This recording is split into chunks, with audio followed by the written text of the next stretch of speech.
Պարոն նախագահ, շնորհակալ եմ ինձ ընդունելու համար։ Ես ճիշտ համարեցի, որ ավարտին ժամկետի ազգային ժողովի նախագահն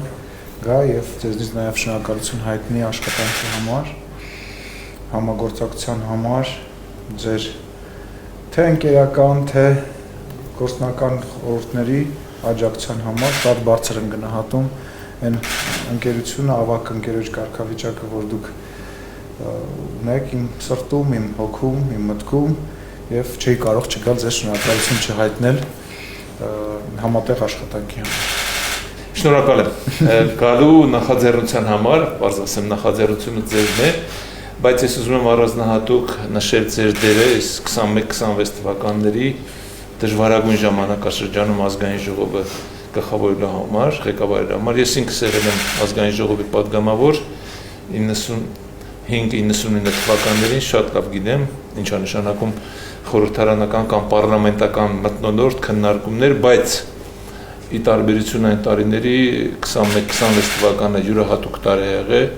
իր բոլոր խնդիրներով, այն խնդիրներով, որի մեջ մենք ապրել ենք, մենք միասին ենք անցել այս շրջանը 22 թվականի ըստ էության մարտից որպես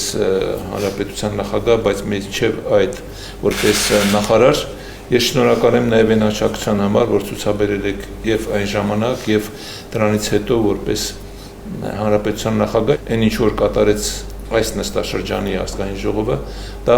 հավատացեք պատմական է։ Պատմական է նաև իր ընդունած որոշումներով, մեկը վերաբերում է Եվրոմիության անդամակցության սկզբին, մեկը վերաբերում է սահմանազատման աշխատանքների հետ կապված որոշմանը, որովհետև երկուսն էլ կարևոր են մեր հետագա ապագայի համար։ Դուք 90 թվականից մինչև հիմա